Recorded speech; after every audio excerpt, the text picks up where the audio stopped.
So ಇತ್ತೀಚೆಗೆ DRDO 2 ಪ್ರಳಯ ಕ್ಷಿಪಣಿಗಳನ್ನು test ಮಾಡಿತು. ಪ್ರಳಯ ಕ್ಷಿಪಣಿಗಳು ಸರ್ ನೋಡಿ, ಇಲ್ಲಿ ಒಂದು ಪದ ಬಳಸಿದ್ದಾರೆ.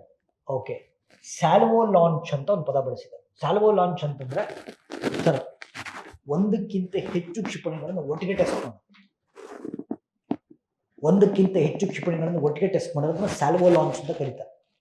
ಓಕೆ ಓಕೆ ಈಗ ಮಿಸೈಲ್ಸ್ ನ್ಯೂಸಲ್ಲಿದೆ. ಈಗ ಕರೆಕ್ಟಾಗಿ ಕೇಳಿಸ್ಕೊಳ್ಳಿ. ಇವತ್ತಿನ ಕ್ಲಾಸಲ್ಲಿ ನಾನು ಭಾರತದ ಎಲ್ಲ ಕ್ಷಿಪಣಿಗಳ ಬಗ್ಗೆ ಹೇಳ್ತೀನಿ. Yes or no? ಭಾರತದ ಎಲ್ಲ ಕ್ಷಿಪಣಿಗಳ ಬಗ್ಗೆ ಹೇಳ್ತೀನಿ. ಅದಕ್ಕಿಂತ ಮುಂಚೆ ಮಿಸೈಲ್ಸ್ ಬಗ್ಗೆ ಒಂದು ಕ್ವಶನ್ ಇದ್ದೇ ಇರುತ್ತೆ. Okay, so what is the difference between missiles and ಟಾರ್ಪಿಡೋ? What is the difference between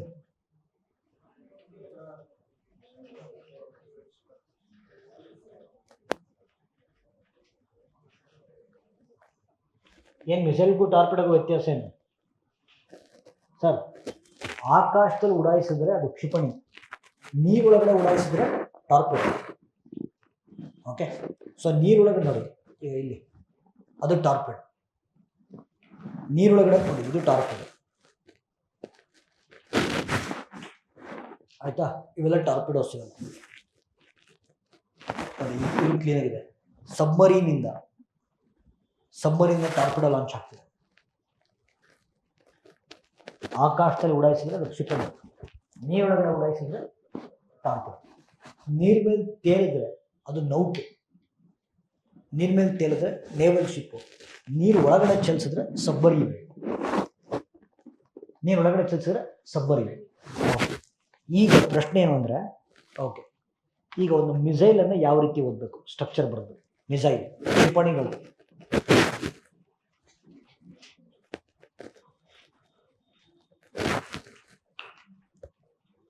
missiles ಕ್ಷಿಪಣಿಗಳು. Fine, name first. ನೇಮ್ ಅಭಿವೃದ್ಧಿಪಡಿಸುವ ಸಂಸ್ಥೆ, ಹೆಸರು ಆದಮೇಲೆ ಅಭಿವೃದ್ಧಿಪಡಿಸುವ ಸಂಸ್ಥೆ. ಓಕೆ, ರೇಂಜ್ ಕ್ರಮಿಸುವ ಸಾಮರ್ಥ್ಯ, ರೇಂಜ್ ಕ್ರಮಿಸುವ ಸಾಮರ್ಥ್ಯ. ಪೇಲೋಡ್ ಕೆಪಾಸಿಟಿ, ಸಿಡಿತಲೆಗಳ ಸಾಮರ್ಥ್ಯ, ಸಿಡಿತಲೆಗಳನ್ನು ಎಷ್ಟು ಕೆಜಿ ಬಾಂಬ್ ತುಂಬಿರ್ತಾರೆ ಅಂತ. ಓಕೆ, ಪೇಲೋಡ್ ಕೆಪಾಸಿಟಿ, ಸಿಡಿತಲೆಗಳ ಸಾಮರ್ಥ್ಯ. ಕ್ರಮಿಸುವ ಸಾಮರ್ಥ್ಯ ಆದಮೇಲೆ ಸಿಡಿತಲೆಗಳ ಸಾಮರ್ಥ್ಯ. ಆಮೇಲೆ ಟೈಪ್, ವಿಧ, ಟೈಪ್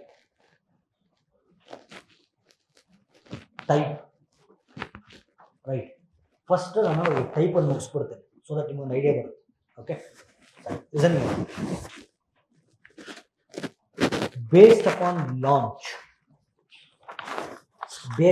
ಲಾಂಚ್, ಉಡಾವಣೆಯ ಆಧಾರದ ಮೇಲೆ ಕ್ಷಿಪಣಿಗಳಲ್ಲಿ 3 ವಿಧ, 3 types of missiles. Okay, surface to surface missile, surface to air missile, air to air missile ಅಂತ ಕರಿತೀವಿ.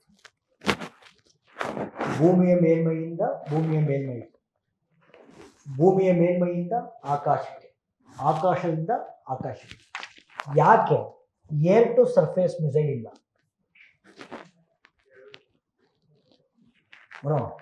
ಕ್ಷಿಪಣಿ ಯಾವಾಗ ಉಡಾಯಿಸ್ಬೇಕು, ಎತ್ತಾಕ್ಬಾರ್ದು. ಎತ್ತಾಕ್ರೆ ಬಾಂಬ್ ಅಂತಾರೆ ಅದನ್ನು, ಕ್ಷಿಪಣಿ ಅನ್ನಲ್ಲ. ಯಾವಾಗಲೂ ಮಿಸೈಲು ಗುರುತ್ವಾಕರ್ಷಣ ಶಕ್ತಿಯ ಆಪೋಸಿಟ್ ಚಲಿಸ್ಬೇಕು, ಅವಾಗ ಅದು ಮಿಸೈಲು. ಗ್ರಾವಿಟೇಷನ್ನ ಆಪೋಸಿಟ್ ಚಲಿಸಿದ್ರೆ ಅದು ಮಿಸೈಲು. ಗ್ರಾವಿಟೇಷನ್ ಯೂಸ್ ಮಾಡ್ಕೊಂಡು ಬಿದ್ದರೆ ಅದು ಬಾಂಬು. ಅರ್ಥ ಆಗ್ತಿದೆಯಾ? ನಾವು ಏರ್ ಟು ಸರ್ಫೇಸ್ ನಾವು ಕನ್ಸಿಡರ್ ಮಾಡಲ್ಲ. ಸೊ ಇದಾಗಿದೆ. ಈಗ ಬೇಸ್ಡ್ ಅಪಾನ್ ಸ್ಪೀಡ್ ಕೇಳಿಸ್ಕೊಳ್ಳಿ.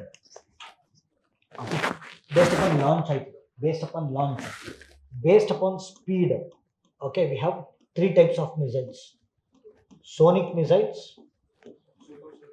Supersonic missiles, hypersonic missiles.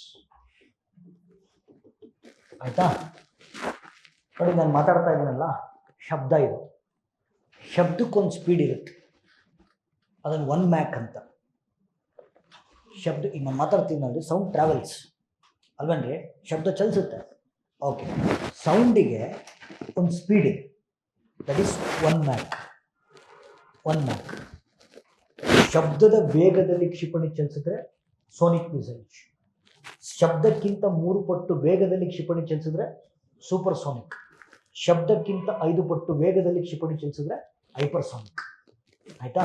ಅಂದರೆ ಇದು 1 ಮ್ಯಾಕ್, ಇದು 3 ಮ್ಯಾಕ್, ಇದು 5 ಮ್ಯಾಕ್. ಓಕೆ, ಈಗ ಭಾರತ ಅಭಿವೃದ್ಧಿಪಡಿಸಿರುವ ಸೂಪರ್ ಸೋನಿಕ್ ಕ್ಷಿಪಣಿ ಯಾವುದು? ಭಾರತ ಅಭಿವೃದ್ಧಿಪಡಿಸಿರುವಂತಹ ಸೂಪರ್ ಸೋನಿಕ್ ಯಾವುದು? ಬ್ರಹ್ಮೋಸ್. ಸೂಪರ್ ಸೋನಿಕ್ ಕ್ಷಿಪಣಿ ಯಾವುದು? ಬ್ರಹ್ಮೋಸ್. ಇದು ಬೇಸ್ಡ್ ಅಪಾನ್ ಸ್ಪೀಡ್. ಈಗ based upon technology we have 2 types of missiles. One is ballistic missile, one is cruise missile. Based upon technology. ನೋಡಿ, ಕ್ಲಾಸಿಫಿಕೇಶನ್ ಆಫ್ ಮಿಸೈಲ್ಸ್ ಅರ್ಥ ಆಗಲಿಲ್ಲ ಅಂದರೆ ನೀವು ಓದೋಕ್ಕಾಗಲ್ಲ. ಕರೆಂಟ್ ಅಫೇರ್ಸ್ ಅಲ್ಲಿ ಇರೋ ಮಿಸೈಲ್ ಅರ್ಥ ಆಗಬೇಕು ಅಂದರೆ classification of missiles is mandatory. ಕ್ಷಿಪಣಿಗಳ ವರ್ಗೀಕರಣ, ಉಡಾವಣೆಯ ಆಧಾರದ ಮೇಲೆ ವರ್ಗೀಕರಣ, ವೇಗದ ಆಧಾರದ ಮೇಲೆ ವರ್ಗೀಕರಣ, ತಂತ್ರಜ್ಞಾನದ ಆಧಾರದ ಮೇಲೆ ವರ್ಗೀಕರಣ. ಓಕೆ, ಬ್ಯಾಲಿಸ್ಟಿಕ್ ಮಿಸೈಲ್ಸ್ ಅಂದರೆ ನೋಡಿ ಓಲ್ಡ್ ಜನರೇಷನ್ ಮಿಸೈಲ್ಸ್ ಅಂತ ಕರೀತೀವಿ. ಓಲ್ಡ್ ಜನರೇಷನ್ ಮಿಸೈಲ್ಸ್ ಹೆಂಗೆ ವರ್ಕ್ ಆಗುತ್ತೆ ಅಂದರೆ ನೋಡಿ, ಇಲ್ಲಿ ಈಗ ಫಾರ್ ಎಕ್ಸಾಂಪಲ್ ಈಗ ಭಾರತದಿಂದ ನಾವು ಪಾಕಿಸ್ತಾನ ಮೇಲೆ ಹಾಕಬೇಕು, ಇವಾಗ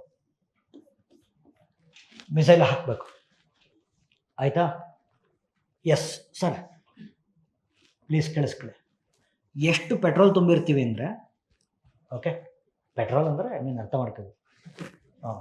ಇಲ್ಲಿ ನೋಡಿ, ಪಾಕಿಸ್ತಾನಕ್ಕೆ ಹೋಗುತ್ತೆ ನೋಡಿ, ಪಾಕಿಸ್ತಾನಕ್ಕೆ ಎಂಟ್ರಾಗೋಗೂ ಪೆಟ್ರೋಲ್ ತುಂಬಿರ್ತೀವಿ. ಕರೆಕ್ಟಾಗಿ ಪಾಕಿಸ್ತಾನಕ್ಕೆ ಹೋದಾಗ ಪೆಟ್ರೋಲ್ ಖಾಲಿ ಆಗುತ್ತೆ. ಆಯಿತಾ? ಅಲ್ಲಿಂದ ಗ್ರಾವಿಟೇಷನ್ ಯೂಸ್ ಮಾಡ್ಕೊಂಡು ಬೀಳುತ್ತೆ. ಓಕೆ, ಇದು ಪ್ಯಾರಾಬೋಲನ ಹೈಪರ್ಬೋಲನ? ಪ್ಯಾರಾಬೋಲಿಕ್ ಸ್ಟ್ರಕ್ಚರಲ್ಲಿ ಮೂವ್ ಆಗುತ್ತೆ. ಆಯಿತಾ? ಸೊ ನಾವು ಫ್ಯೂಯಲ್ ಎಲ್ಲಿವರೆಗೂ ತುಂಬಿರ್ತೀವಿ ಅಂತಂದರೆ, ಓಕೆ, ಪಾಕಿಸ್ತಾನಕ್ಕೆ ಹೋಗೋದು ತುಂಬಿರ್ತೀವಿ, ಲಾಂಚ್ ಮಾಡೋದು, ಅಲ್ಲಿಂದ ಗ್ರಾವಿಟೇಷನ್ ಯೂಸ್ ಮಾಡ್ಕೊಂಡು. ಓಕೆ, ಮತ್ತು ಬ್ಯಾಲಿಸ್ಟಿಕ್ ಮಿಸೈಲ್ ಯಾವ ಸಿದ್ಧಾಂತದ ಮೇಲೆ ಕೆಲಸ ಮಾಡುತ್ತೆ ಅಂದರೆ ನೋಡಿ, ಫೈರ್ ಆ್ಯಂಡ್ ಫರ್ಗೆಟ್ ಪ್ರಿನ್ಸಿಪಲ್ ಅಂತ ಕರೀತೀವಿ.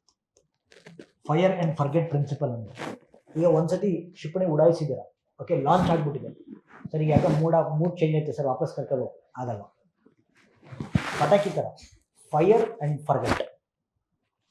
ಓಕೆ, ಪಟಾಕಿ ಥರ ಒಂದ್ಸಲ ಹಚ್ಚಿದ್ರೆ ಮುಗೀತು. ಎರಡನೇ, ಮೂರನೇದು, ಓಕೆ ನೋಡಿ, ಈಗ ಇಲ್ಲಿ ಪಾಕಿಸ್ತಾನ ಮೇಲೆ ಹಾಕಬೇಕು ಅಂತ ಲಾಂಚ್ ಮಾಡಿದ್ವಿ, ಓಕೆ, ಉಡಾಯಿಸಿದ್ವಿ. ಬಟ್ ಮಧ್ಯದಲ್ಲಿ ಡಿಸಿಷನ್ ಚೇಂಜ್ ಮಾಡ್ಕೊಂಡ್ವಿ. ಇಲ್ಲ ಸರ್, ಅದನ್ನು ವಾಪಸ್ ಚೈನಾ ಮೇಲೆ ಹಾಕ್ಬೇಕು ಸರ್, ಆಗಲ್ಲ. ಅಂದರೆ ಪಾತ್ ಚೇಂಜ್ ಆಗಲ್ಲ. ಆಯಿತಾ? ಮೂರನೇದು. ನಾಲ್ಕನೇದು, ಈಗ ಪಾಕಿಸ್ತಾನದ ಇಸ್ಲಾಮಾಬಾದ್ ಮೇಲೆ ಹಾಕಬೇಕು ಅಂತ ನೀವು ಹಾಕಿದ್ದೀರ. ಇಸ್ಲಾಮಾಬಾದಲ್ಲಿ ಪಾಕಿಸ್ತಾನದ ಪಾರ್ಲಿಮೆಂಟ್ ಇದೆ, ಅದ್ರ ಮೇಲೆ ಹಾಕಬೇಕು ಈಗ. ಓಕೆ, ಎಕ್ಸಾಕ್ಟ್ ಪಾರ್ಲಿಮೆಂಟ್ ಮೇಲೆ ಬೀಳುತ್ತೆ ಅಂತಲೇ ಹೇಳಕ್ಕಾಗಲ್ಲ, ಅಕ್ಕಪಕ್ಕದಲ್ಲಿ ಎಲ್ಲ ಬೀಳುತ್ತೆ. ಅಂದರೆ less accurate, less precise missiles ಅಂತ ಕರೀತೀವಿ. ಫಸ್ಟು ಓಲ್ಡ್ ಜನರೇಷನ್ ಮಿಸೈಲ್ಸ್, ಎರಡನೇದು ಪ್ಯಾರಾಬೋಲಿಕ್ ಡೈರೆಕ್ಷನಲ್ಲಿ ಮೂವ್ ಆಗುತ್ತೆ, ಗ್ರಾವಿಟೇಷನ್ ಯೂಸ್ ಮಾಡ್ಕೊಂಡು ಬೀಳುತ್ತೆ, ಮೂರನೇದು ಪಾತ್ ಚೇಂಜ್ ಮಾಡೋಕ್ಕೆ ಬರಲ್ಲ, ನಾಲ್ಕನೇದು ಲೆಸ್ ಅಕ್ಯುರೇಟ್, ಲೆಸ್ ಪ್ರಿಸೈಸ್, ನಿಖರತೆ ಇರಲ್ಲ ಅಷ್ಟು. ಆಯಿತಾ? ಕ್ರೂಯಿಸ್ ಮಿಸೈಲ್ಸ್ ಹಂಗಲ್ಲ. ಓಕೆ, ಈಗ ಫಾರ್ ಎಕ್ಸಾಂಪಲ್, ಓಕೆ, ಸೊ ಪಾಕಿಸ್ತಾನದ prime minister Shahbaz Sharif, okay, ಅವ್ರ ಮನೆ ಮೇಲೆ ಹಾಕಬೇಕು ಅಂತ ಇಟ್ಕೊಳ್ಳೋಣ. ಅವ್ರ ಮನೆ ಮೇಲೆ ಹಾಕಬೇಕು, ಶಾಬಾಜ್ ಶರೀಫ್ ಮನೆ ಮೇಲೆ, ಎಕ್ಸಾಕ್ಟ್ ಬೆಡ್ರೂಮ್ಗೆ ಹೋಗೇ ಬೀಳುತ್ತೆ. More accurate, more precise missiles. Latitude, longitude, ಈ ಟೈಮು, ಈ ಸೆಕೆಂಡಿಗೆ ಹಿಟ್ ಮಾಡ್ಬೇಕಾದ್ರೆ ಅದೇ ಸೆಕೆಂಡಿಗೆ ಅದೇ ಜಾಗಕ್ಕೆ ಹೋಗಿ ಹಿಟ್ ಮಾಡುತ್ತೆ. More precise, more accurate missiles ಒಂದು. ಎರಡದು, ಈಗ ಪಾಕಿಸ್ತಾನ ಮೇಲೆ ಹಾಕಬೇಕು ಅಂತ ಡಿಸೈಡ್ ಮಾಡಿದ್ವಿ, ಮಧ್ಯದಲ್ಲಿ ಡಿಸಿಷನ್ ಚೇಂಜ್ ಆಯಿತು. ಓಕೆ, ನೀವು ವಾಪಸ್ ತಿರುಗಿಸಿ ಚೈನಾ ಮೇಲೆ ಹಾಕ್ಬೋದು, ನೀವು ಕುತ್ಕೊಂಡು ಆಪರೇಟ್ ಮಾಡ್ಬೋದು. It is called us guided missiles. Okay, ಇವೆಲ್ಲ ಫೀಚರ್ಸ್ ಇರೋದ್ರಿಂದ it is called us new generation missiles ಅಂತ ಕರೀತೀವಿ. ಆಯಿತಾ ಸರ್? ಈಗ ಇಡೀ ನಿಮಗೆ ಮಿಸೈಲ್ಸ್ ಹೆಂಗೆ ಓದಬೇಕು ಅಂತ ಗೊತ್ತಾಯ್ತು. ಅದಕ್ಕಿಂತ ಮುಂಚೆ ಇನ್ನೊಂದು ಹೇಳ್ಬಿಡ್ತೀನಿ. ಓಕೆ, ಆ್ಯಕ್ಚುಲಿ 1980ಕ್ಕಿಂತ ಮುಂಚೆ ಭಾರತ ಕ್ಷಿಪಣಿಗಳನ್ನು ಇಂಪೋರ್ಟ್ ಮಾಡ್ತಾ ಇತ್ತು. ಆಯಿತಾ? ಇಂಪೋರ್ಟ್ ಮಾಡ್ತಾ ಇತ್ತು. So doctor APJ Abdul Kalam ಹೇಳಿದ್ರು, ನೋ ಮೋರ್ ಇಂಪೋರ್ಟ್ಸ್. ನಮ್ಮ ದೇಶಕ್ಕೆ ಬೇಕಾಗಿರುವಂಥ ಕ್ಷಿಪಣಿಗಳನ್ನು ನಾವೇ ತಯಾರು ಮಾಡೋಣ. ಅಬ್ದುಲ್ ಕಲಾಂ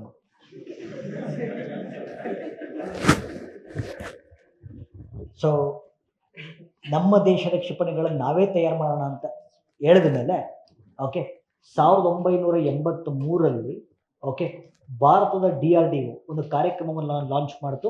ಇದನ್ನು IGMDP ಅಂತ ಕರೀತು, integrated guided missile development programme. Okay ಈ ಪರಿಕಲ್ಪನೆಯನ್ನು ಕೊಟ್ಟಿದ್ದಕ್ಕಾಗಿ ಡಾಕ್ಟರ್ APJ ಅಬ್ದುಲ್ ಕಲಾಂರನ್ನ ಮಿಸೈಲ್ ಮ್ಯಾನ್ ಆಫ್ ಇಂಡಿಯಾ ಅಂತ ಕರೀತು. ಆಯ್ತಾ? ಸೊ ಹಾಗಾದ್ರೆ IGMDP ಕಾರ್ಯಕ್ರಮದ ಕೆಳಗೆ IGMDP ಕಾರ್ಯಕ್ರಮದ ಕೆಳಗೆ ಭಾರತ ಅಭಿವೃದ್ಧಿಪಡಿಸಿರುವ ಸ್ವದೇಶಿ ಕ್ಷಿಪಣಿಗಳು ಇಂಡಿಜಿನಸ್ ಮಿಸೈಲ್ಸ್. ಬಿಹಾರದ ಕ್ಯಾಪಿಟಲ್ ಸಿಟಿ ಯಾವುದು? ಪಾಟ್ನಾ. ಪೃಥ್ವಿ, ಆಕಾಶ್, ತ್ರಿಶೂಲ್, ನಾಗ್, ಅಗ್ನಿ. ಪೃಥ್ವಿ, ಆಕಾಶ್, ತ್ರಿಶೂಲ್, ನಾಗ್, ಅಗ್ನಿ. ಓಕೆ ಅಗ್ನಿ ಡೆವಲಪ್ ಮಾಡಬೇಕಾದ್ರೆ ಅಗ್ನಿ 4th ವೇರಿಯಂಟ್ ಅನ್ನು ಡೆವಲಪ್ ಮಾಡಿದ್ದು ಒಬ್ಬ ಮಹಿಳಾ ವಿಜ್ಞಾನಿ. ಓಕೆ ಅವರ ಹೆಸರೇನು? ಟೆಸ್ಸಿ ಥಾಮಸ್. ಮದರ್ ತೆರೇಸಾ ಅಲ್ಲ, Tessy Thomas. So she is called as missile women of India. ಆಯ್ತಾ? ಇನ್ನೊಂದು ಮಜಾ ಏನು ಅಂತಂದ್ರೆ ಸರ್ ಈಗ ಅಗ್ನಿ 5th ವೇರಿಯಂಟ್ ಅಲ್ಲಿ ಓಕೆ ಅಗ್ನಿ 5th ವೇರಿಯಂಟ್ ಅಲ್ಲಿ ಒಂದು ಹೊಸ ಟೆಕ್ನಾಲಜಿ ಬಳಸ್ತಾ ಇದ್ದಾರೆ. It is called as MIRV technology. Guarantee question ಆಯಿತು. ಓಕೆ ಅಗ್ನಿ 5th ವೇರಿಯಂಟ್ ಅಲ್ಲಿ ಒಂದು ಟೆಕ್ನಾಲಜಿ ಬಳಸ್ತಾ ಇದ್ದಾರೆ, MIRV technology. What is MIRV technology?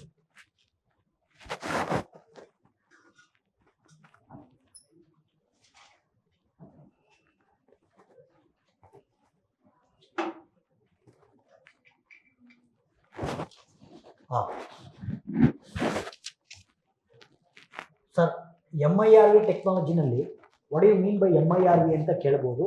Sir multiple independently ಟಾರ್ಗೆಟಬಲ್ ರೀ ಎಂಟ್ರಿ ವೆಹಿಕಲ್ ಅಂತ.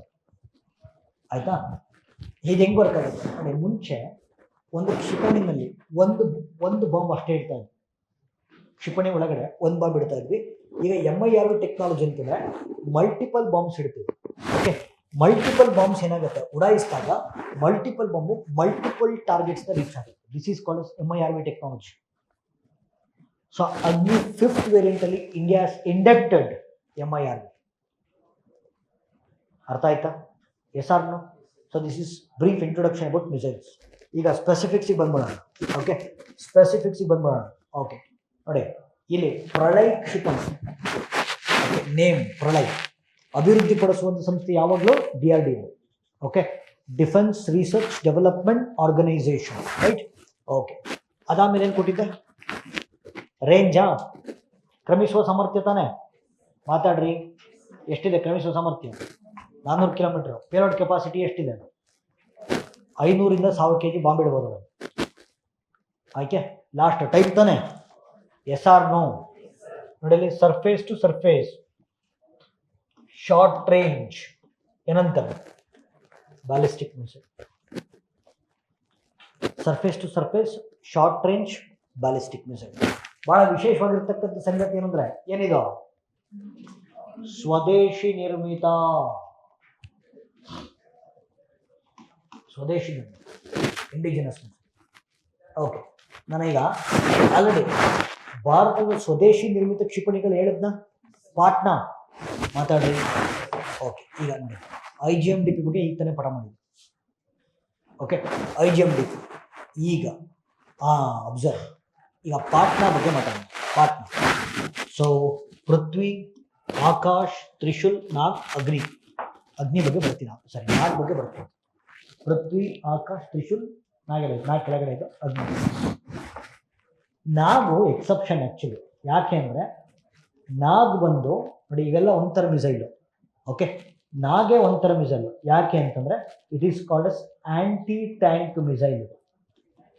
ಅಂದರೆ ಯುದ್ಧದ ಟ್ಯಾಂಕ್ಗಳನ್ನು ಒಡೆದು ಉರುಳಿಸಬಲ್ಲ ಕ್ಷಿಪಣಿ. ಪಾಟ್ನಾದಲ್ಲಿ Nag is the only anti tank missile the DRDO is having. ಯುದ್ಧದ ಟ್ಯಾಂಕ್ಗಳನ್ನು ಒಡೆದು ಉರುಳಿಸಬಲ್ಲ ಕ್ಷಿಪಣಿ ಅದು. ಓಕೆ ಸೊ ಈಗ ಪೃಥ್ವಿಗೆ ಬನ್ನಿ ಸರ್. ನೋಡಿ ಓದಿ, ಸರ್ಫೇಸ್ ಟು ಸರ್ಫೇಸ್ ಮಾತಾಡಿ sir. Okay Agni surface to surface. But ಇದಕ್ಕೂ ಡಿಫ್ರೆನ್ಸ್ ಏನಂದ್ರೆ ಪೃಥ್ವಿ. ಓಕೆ ಇದು ಇಂಟರ್ಮೀಡಿಯೇಟ್ ರೇಂಜ್, ಮಧ್ಯಮ ಶ್ರೇಣಿ. Medium range. ಓಕೆ, ಈಗ Trishul. Okay, surface to okay, Akash surface to ಮಾತಾಡ್ರಿ. ತ್ರಿಶೂಲ್ ಏನ್ರಿ? Surface to Akash, surface to air. ಇದು ಈಗ Trishul short range, Akash medium range. So ನಾಲ್ಕು ಬಗ್ಗೆ ಆಲ್ರೆಡಿ ಹೇಳಿದ್ದೀನಿ. Okay, it is an anti tank missile. Structure fill ಆಯ್ತಾ? Yes or no? Okay, but ನೋಡಿ, ಈ ಪಿ ಡಿ ಎಫ್ ಅಲ್ಲಿ ಭಾರತ ಅಭಿವೃದ್ಧಿಪಡಿಸಿರುವ ಎಲ್ಲ ಸ್ವದೇಶಿ ನಿರ್ಮಿತ ಕ್ಷಿಪಣಿಗಳ ಪಟ್ಟಿ ಹಾಕಿದೆ. ಭಾರತ ಅಭಿವೃದ್ಧಿಪಡಿಸಿರುವಂತಲ್ಲ, ನಮ್ಮ ಇಂಡಿಯನ್ ಫೋರ್ಸಸ್ ಹತ್ರ, ಇಂಡಿಯನ್ ಆರ್ಮಡ್ ಫೋರ್ಸಸ್ ಹತ್ರ ಯಾವ ಮಿಸೈಲ್ಸ್ ಇದಾವೆ ಎಲ್ಲ ಮಿಸೈಲ್ ಬಗ್ಗೆ ಹಾಕಿದ್ದೀನಿ. ಓಕೆ, ಯಾವ ರೀತಿ ಓದಬೇಕು ಅಂತ ಗೊತ್ತಾಯ್ತಾನೆ ನಿಮಗೆ? ಓಕೆ, ನಾನು ಹೆಸರು ಹೇಳ್ಕೊಂಡು ಹೋಗ್ತೀನಿ. ಈಗ ಅಸ್ತ್ರ, ತ್ರಿಶೂಲ್, ಆಕಾಶ್, ಪೃಥ್ವಿ, ನಾಗ್, ಪ್ರಹಾರ್, ಓಕೆ, ಬ್ರಹ್ಮೋಸ್, ನಿರ್ಭಯ್, K-15 ಸಾಗರಿಕಾ, ಧನುಷ್, ಶೌರ್ಯ, ಇಲ್ಲಿವರೆಗೂ. ಇದು ಇಲ್ಲಿಂದ ಕೆಳಗಡೆ ಇದೆಯಲ್ಲ, ಇದು ಸಬ್ಮರೀನ್ಗಳಲ್ಲಿ ಇಂಡೆಕ್ಟ್ ಮಾಡಿರ್ತಕ್ಕಂಥ ಕ್ಷಿಪಣಿಗಳು. Okay, Astra, Trishul, Akash, PAD, Nag, Prahar, BrahMos, Nirbhay, K-15 Sagarika, Dhanush, Shaurya. ಅಂದರೆ ಇವೆಲ್ಲ ನೋಡಿ, ಮಿಸೈಲಲ್ಲಿ ಏರ್ ವೇರಿಯಂಟು ಇರುತ್ತೆ, ನೇವಲ್ ವೇರಿಯಂಟು ಇರುತ್ತೆ. ಏರ್ ವೇರಿಯಂಟು ಇರುತ್ತೆ, ನೇವಲ್ ವೇರಿಯಂಟು ಇರುತ್ತೆ. Understanding is or no? So this is all about missile systems of India.